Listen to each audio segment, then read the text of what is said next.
Hai hai hai, selamat datang kembali di channel Min Donghua. Kali ini kita akan melanjutkan cerita Donghua. Apoteosis. Nggak pakai lama lagi, langsung aja kita ke ceritanya. Cekidot. Saat Longkin mengikutinya, dia melebarkan sayapnya lagi dan terbang ke arah loseng. Karena agak menyenangkan bagi Longkin untuk melampiaskan kekuatannya dan berlatih dengan loseng sebagai target. Tapi kali ini, loseng tidak mencoba menghindari serangan Longkin, tetapi memilih untuk menghadapinya secara langsung. Tangan kirinya sedikit dibalik, dan tangan kanannya terangkat ke satu sisi. Ketika banyak prajurit melihat pemandangan ini, ekspresi mereka menjadi aneh lagi. Kebanyakan prajurit iblis berlatih latihan tubuh, dan tangan bergulat ini adalah bentuk seni bela diri paling dasar. Jadi, mereka semakin merasa ada yang salah dengan otak loseng. Bahkan juga tercium dingin, dan sayap di belakangnya sedikit melebar. Terbang di udara dengan lebih anggun, kemudian menghantam loseng secara langsung. Meski kekuatan yang ditunjukkan loseng rentan, tapi kewaspadaan di hati Longkin tidak berkurang sama sekali. Karena dia sama sekali tidak percaya bahwa loseng hanya memiliki kekuatan seperti itu. Tapi tidak peduli trik apa yang dimainkan orang ini, Longkin mengira dia berada di bawah kendalinya, dan tidak ada artinya memainkan trik di bawah kekuatan absolut. Sudah berakhir. Saat dia bergegas menuju loseng, api ungu di tangannya mekar seperti bunga yang tumbuh liar. Tetapi pada saat ini, tangan kanan loseng keluar seperti sambaran petir, dan dengan remasan lembut satu tangan, dia langsung memadamkan api ungu tersebut. Kemudian tangan kirinya seperti ular memutar lengan Longkin secara langsung.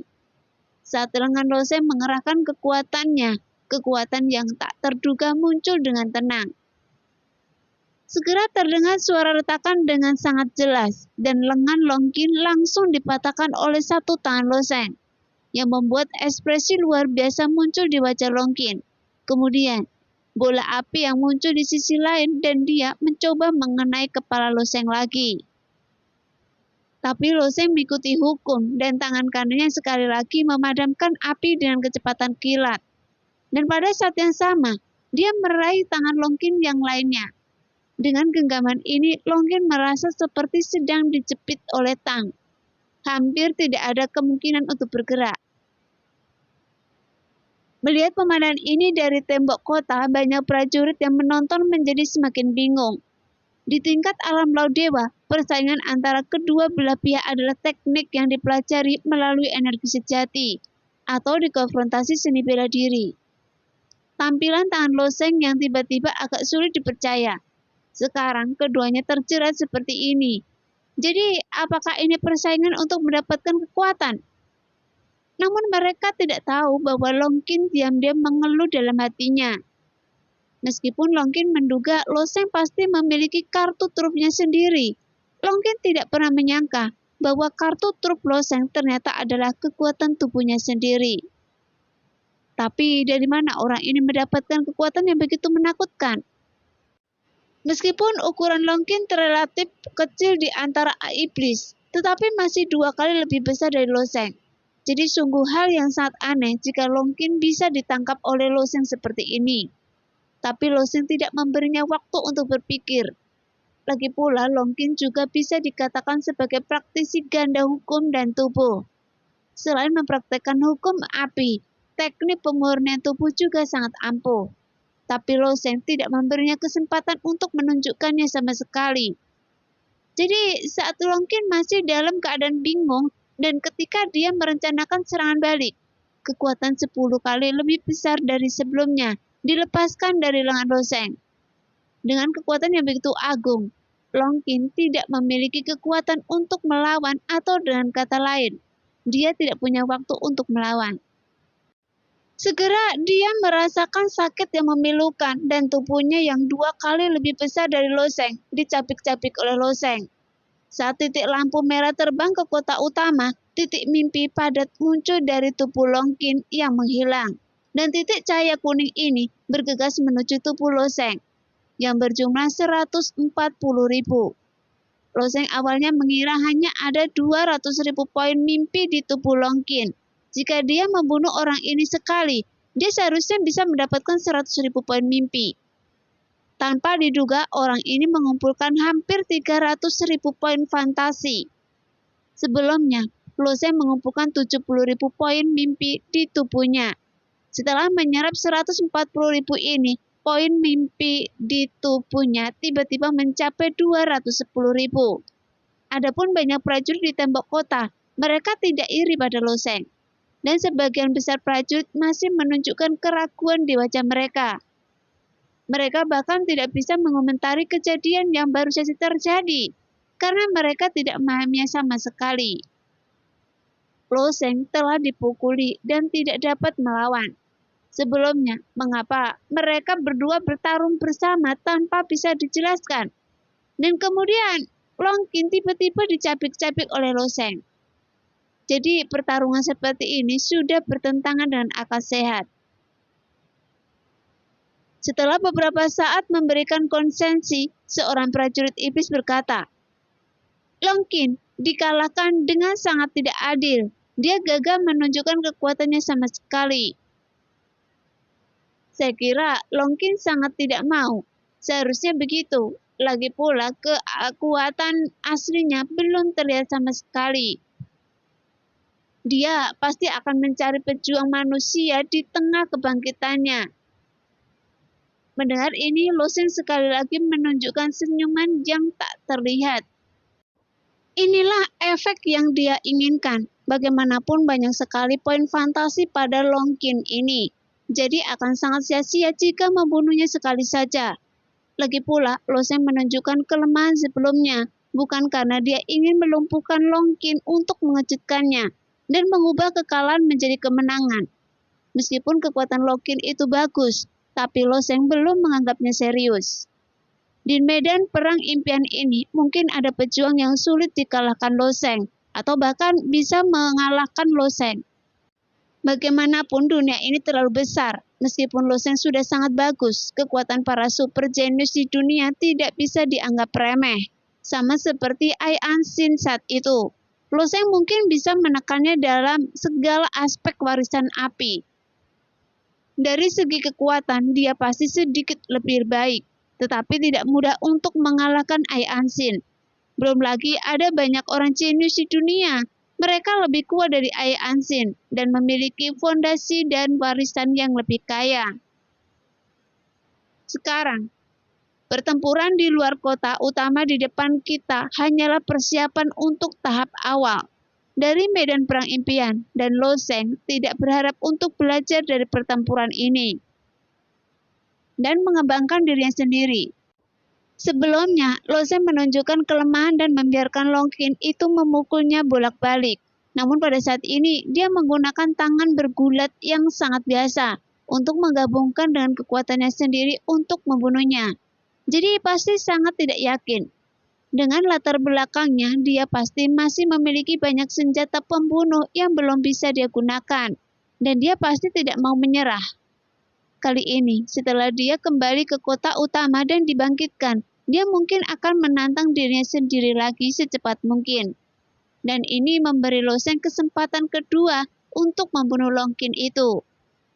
Meskipun dia telah membunuh setengah dari poin mimpi Longkin setelah membunuhnya sekali, jika orang ini masih memiliki 140.000 poin mimpi, jika dia membunuhnya lagi, Loseng bisa mendapatkan 70.000 poin mimpi lagi. Hei, Anda, apakah Anda ingin pergi ke kota dan bersembunyi? Jika Longkin dibangkitkan, dia pasti akan mendatangi Anda. Pembicaranya adalah seorang pejuang manusia. Kebanyakan orang merasa bahwa kemenangan Loseng tidak dapat dijelaskan, dan mereka juga berspekulasi bahwa Loseng seharusnya menang karena keberuntungan. Pejuang manusia ini memiliki niat baik, tetapi dia khawatir Loseng baru saja menerima poin mimpi dalam jumlah besar. Jika Longkin mengambil kembali modal dan keuntungan, itu akan menjadi kerugian besar. Mendengar pengingat yang baik ini, Loseng hanya tersenyum dan mengangguk ke arah prajurit manusia, tapi dia tidak bergerak. Dia masih berdiri di luar kota dengan tenang, memandang dan acuh tak acuh ke arah kota utama, menunggu dengan tenang. Di kota utama, titik cahaya merah perlahan melayang ke dalamnya. Saat titik cahaya merah terus berkibar, ia mulai tumbuh perlahan. Dari titik cahaya seukuran ujung jari menjadi titik cahaya seukuran kepalan tangan, dan kemudian dengan cepat meluas hingga membentuk kelompok cahaya berukuran 10 kaki. Dan dipenuhi dengan hukum kehidupan yang kuat. Namun kebangkitan di medan perang mimpi ini agak berbeda dengan kebangkitan di ruang mimpi di semua sekte kelas 10. Setelah kematian di ruang mimpi, mereka akan diusir dari ruang tersebut. Ketika prajurit memasukkannya lagi, itu akan menjadi proyeksi lain. Tapi di medan perang mimpi ini, setelah prajurit itu mati, prajurit itu sebenarnya dibangkitkan sepenuhnya dengan mengandalkan kekuatan surga. Oleh karena itu, setelah beberapa prajurit menemukan bahwa kelompok cahaya dipenuhi dengan hukum kehidupan yang kuat, mereka tidak pergi begitu saja dari kota, tetapi mencoba memahami hukum kehidupan di kelompok cahaya yang dibangkitkan ini. Bagaimanapun, orang-orang terus mati di luar kota utama dan orang-orang terus dibangkitkan. Kota utama dipenuhi dengan kelompok cahaya merah satu demi satu. Bagi banyak pejuang yang belum memiliki kesempatan untuk memahami hukum asli yang lebih tinggi, hal ini juga terjadi kesempatan untuk berlatih. Tidak lama kemudian, sesosok tubuh perlahan terkondensasi menjadi kelompok cahaya.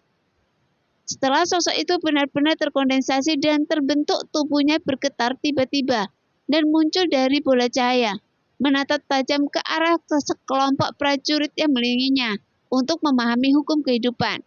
Dan dia kemudian terbang keluar kota. Jelas, bagi Longkin kejadian ini sangat memalukan, karena dia sebenarnya dibunuh oleh pejuang manusia dengan menggunakan metode sederhana, dan kemarahan di hatinya sulit untuk ditekan. Pada akhirnya, alasannya adalah karena kekuatan Loseng terlalu kuat. Dilihat dari tingkat kultivasi Longkin saat ini, dia masih tidak mampu menahan kekuatan mengerikan Loseng. Tapi ini tidak berarti Longkin akan kalah dari Loseng. Bagaimanapun, kuat secara fisik adalah bawaannya. Jadi, kedua talenta ini tidak layak disebutkan di mata Longkin. Lagi pula, Longkin masih memiliki trik-trik hebat yang belum dia gunakan. Belum lagi dia juga telah memahami rahasia hukum api yang merupakan rahasia dirinya sendiri. Sampai batas tertentu, itu dapat dianggap sebagai hukum sebab dan akibat yang dia pahami sendiri. Tapi dia gagal menggunakan begitu banyak metode dan dibunuh oleh prajurit manusia. Terus terang, dia ditipu oleh Loseng. Jadi bagi Longkin, bagaimana dia bisa bersedia melakukannya? Jadi setelah dia dibangkitkan, dia langsung bergegas keluar kota. Sekarang, Longkin khawatir dan prajurit manusia bersembunyi di kota utama. Tapi ketika Longkin masih dalam kondisi tertekan, dia sudah berpikir bahwa dimanapun anak ini bersembunyi, dia akan menemukannya. Kecuali jika pejuang manusia ini berhenti mengumpulkan poin mimpi, dia akan mengikuti anak ini sepenuhnya. Namun ketika Longkin berlari menuju tembok kota, dia sedikit terkejut. Ketika matanya yang tajam seperti burung elang melihat Loseng yang melayang di udara tidak jauh, sepertinya dia tidak pernah pindah sejak dia bunuh diri. Pada saat ini, Loseng juga menemukan Longkin dan ada sedikit lengkungan di sudut mulutnya, menunjukkan senyuman tipis pada Longkin. Melihat wajah Loseng, nyala api kemarahan tidak hanya memenuhi dadanya, tetapi juga mengalir ke dalam pikirannya. Sehingga dia tidak ragu-ragu sama sekali dan melompat dari tembok kota. Pada saat yang sama, sepasang sayap api ungu di belakangnya tiba-tiba terangkat, dan panjang sepasang sayap api memanjang hingga 100 kaki, menuju ke arah Loseng. Faktanya, di waktu normal, Longkin adalah pejuang yang sangat waspada. Di alam api iblis persaingan juga sangat ketat. Tapi kemampuan Longkin untuk menjadi penerus penguasa alam dari alam api iblis tidak hanya mengandalkan bakat. Hanya saja, Longkin pada awalnya menganggap Loseng sebagai domba, tetapi sekarang dia dimakan oleh Loseng. Jadi dapat dikatakan bahwa Loseng telah berhasil membuat marah Longkin dan membuatnya kehilangan akal sehatnya. Prajurit yang sedang marah seringkali lebih kuat dan bahkan bisa mengerahkan kekuatan melebihi kekuatannya sendiri. Jadi serangan Longkin seperti badai yang sudah lama terjadi dan akan segera meledak. Longkin benar-benar marah. Prajurit manusia ini sangat tenang. Saya tidak tahu dari mana asalnya. Mungkinkah anak manusia ini punya sumber dukungan lain? Apa dia benar-benar tidak takut pada Longkin? Di bawah diskusi semua pejuang, Loseng memandang serangan Longkin dengan acuh tak acuh, tetapi tubuhnya tetap tidak bergerak. Bahkan prajurit yang paling berhati-hati pun tidak menyadari bahwa lingkaran cahaya putih samar muncul di bawah tanah. Jelas, Loseng juga menghitung waktu dan sudah mulai mengekstraksi energi kekacauan, mengubahnya menjadi lingkaran sihir, pembunuhan kesengsaraan guntur dan diam-diam menguburnya satu kaki di bawah tanah. Kali ini, saya akan memberitahu Anda apa itu api penyucian terbalik. Setelah selesai berbicara, seluruh aura Longkin tiba-tiba berubah dan pola heksagram merah samar muncul dari tengah alisnya. Saat bintang merah berujung 6 perlahan berputar, kekuatan besar tampaknya sedang berkumpul. Namun sebelum putaran serangan Longkin bisa dilakukan, banyak prajurit di kota merasa ada yang tidak beres, dan sesuatu yang salah ini datang dari langit. Segera tekanan kuat dari langit dan bumi datang dari langit. Pada saat yang sama, hukum Taoyun yang padat muncul di langit dan mulai memadat. Jelas, hal ini sudah tidak asing lagi bagi para pejuang yang hadir. Bagaimanapun para pejuang di seluruh medan perang mimpi, semuanya berada di alam laut dewa. Dan mereka telah mengalami setidaknya beberapa kesengsaraan kecil dan 1 atau 2 kesengsaraan besar. Bagaimana bencana bisa muncul? Bisakah dia selamat dari kesengsaraan di medan perang impian ini? Bukankah akan lebih bagus jika Longkin bisa selamat dari kesengsaraan di medan perang impian? Karena tidak ada resiko kematian di sini. Bagi Loseng dan bagi banyak keajaiban di dunia, mengatasi kesengsaraan mungkin tidak terlalu sulit. Tetapi bagi banyak pejuang biasa di alam laut dewa, mengatasi kesengsaraan masih sangat berbahaya. Dan mereka mungkin masih jatuh.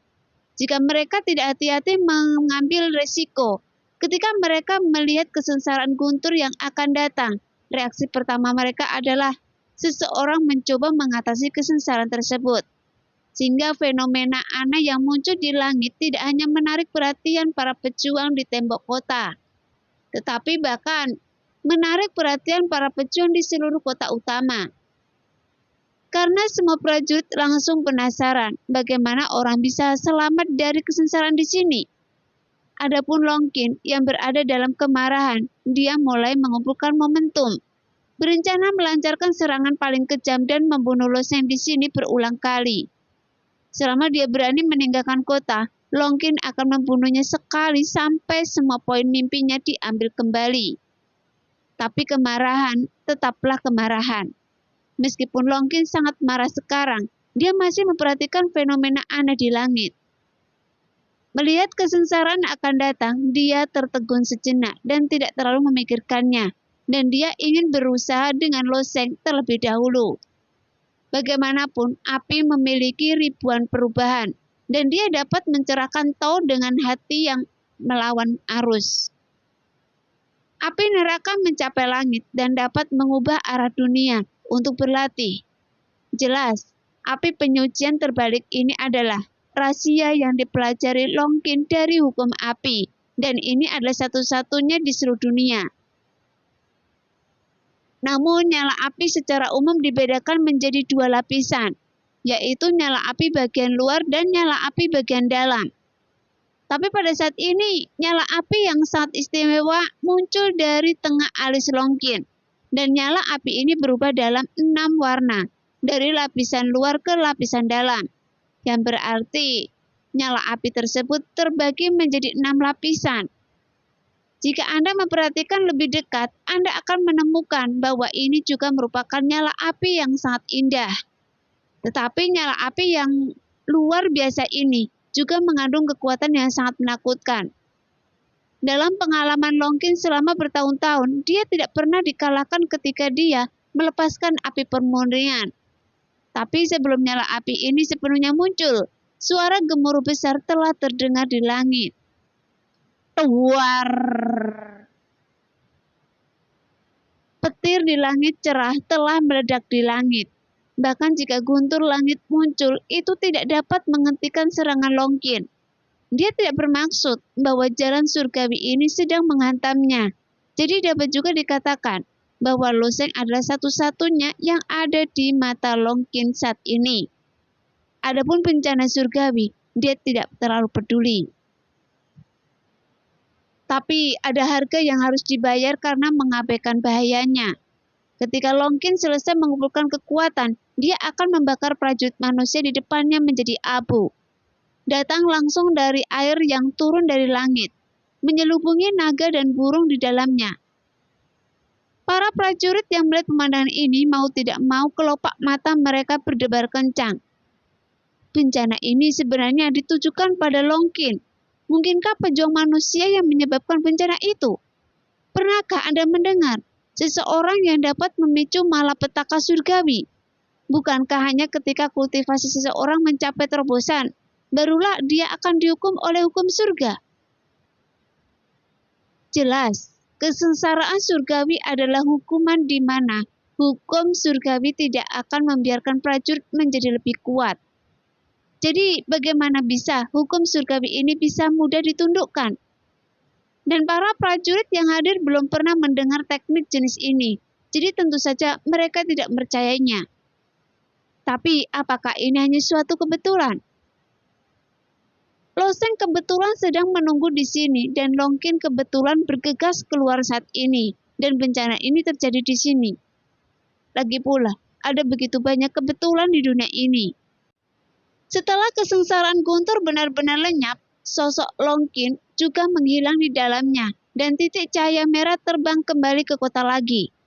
Pada saat yang sama, titik mimpi kuning kecil sekali lagi dimasukkan ke dalam tubuh oleh Loseng. Sebelumnya Longkin dibunuh oleh Loseng dan Loseng menerima 140.000 poin mimpi. Sekarang setelah dibunuh lagi, Loseng sekali lagi menerima 70.000 poin mimpi. Dan ini setara dengan Loseng yang mendapatkan 210.000 poin fantasi dari satu orang ini. Saya tidak tahu apakah orang ini akan datang lagi. 30.000 poin fantasi bukanlah jumlah yang kecil. Pikir Loseng acuh tak acuh. Adapun banyak prajurit yang menonton, melihat senyuman Loseng yang tidak berbahaya, mereka bergidik di dalam hati. Pada saat ini, mereka yakin bahwa bencana barusan mungkin disebabkan oleh Loseng. Di antara para pejuang di tembok kota, ada juga beberapa orang kuat yang tersembunyi, dan beberapa di antaranya bahkan lebih kuat dari Longkin. Dibandingkan dengan Longkin yang marah, orang kuat ini jauh lebih tenang. Ketika Loseng membunuh Longkin untuk pertama kalinya dan memperoleh 140.000 poin mimpi, ada juga beberapa orang kuat yang tidak dapat menahan dorongan hati mereka dan ingin pergi keluar kota untuk menantang Loseng.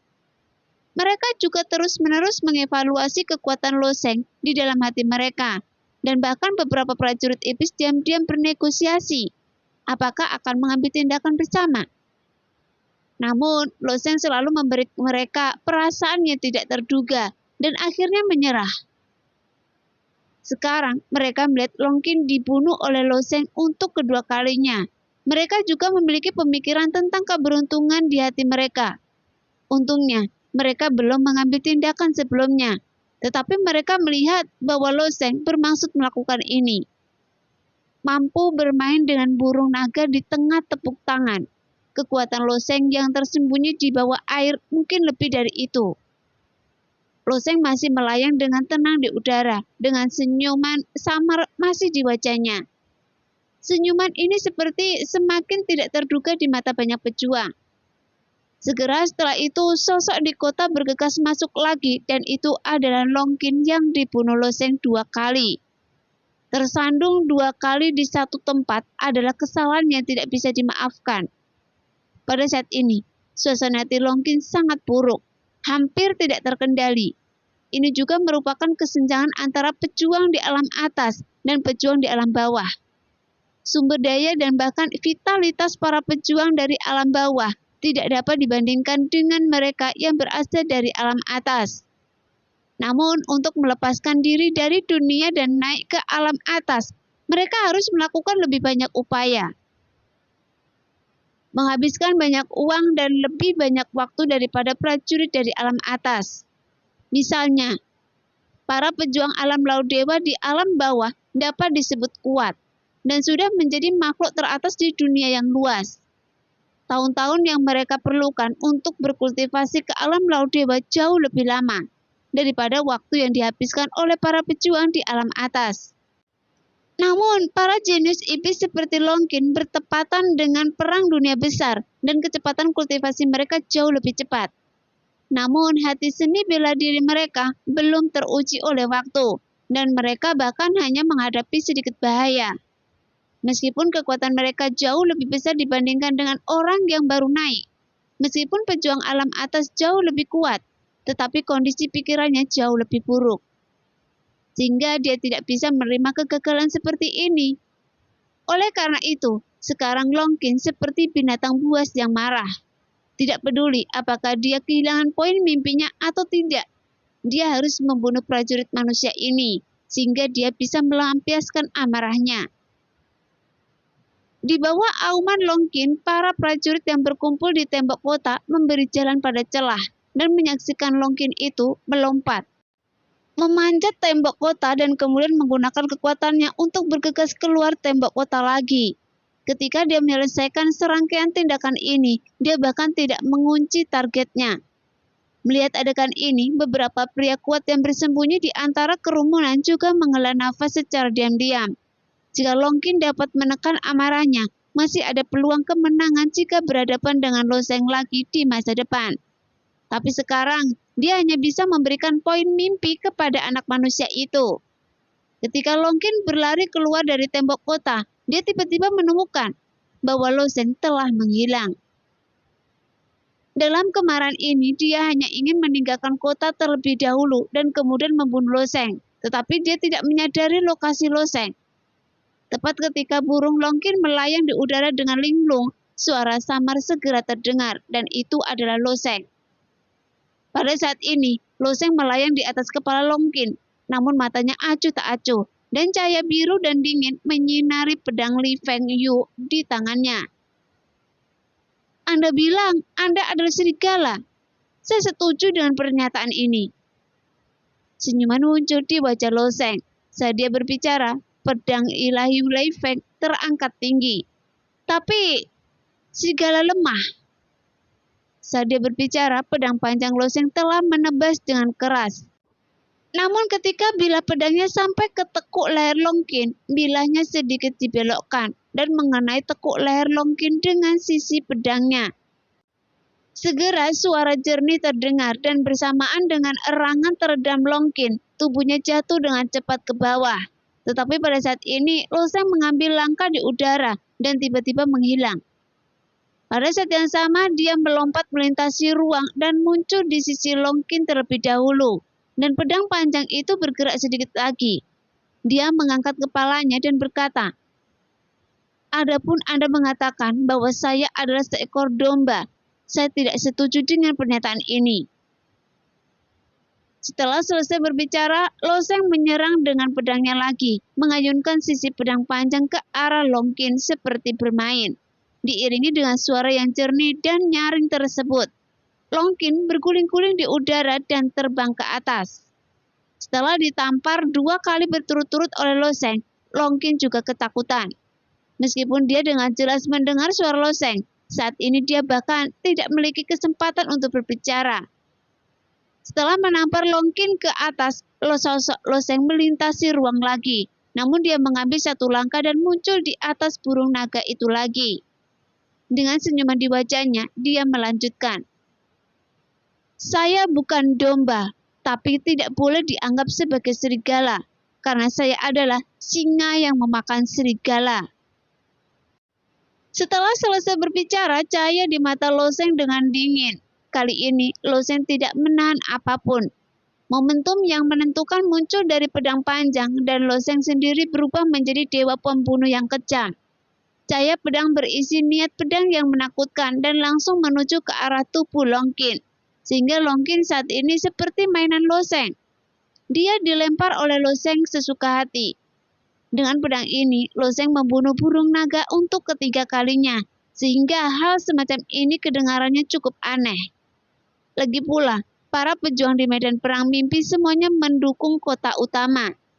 Cukup melarikan diri ke kota utama jika mereka tidak bisa mengalahkan lawan. Bagaimana bisa ada orang bodoh yang keluar dan membiarkan orang lain membunuhnya lagi dan lagi? Tapi Lo Sheng berhasil. Setelah membunuh burung naga 3 kali, Lo Sheng memperoleh 140.000 poin fantasi untuk pertama kalinya. 70.000 poin fantasi untuk kedua kalinya, dan membaginya lagi menjadi 2 untuk ketiga kalinya, yaitu lebih dari 30.000 poin fantasi.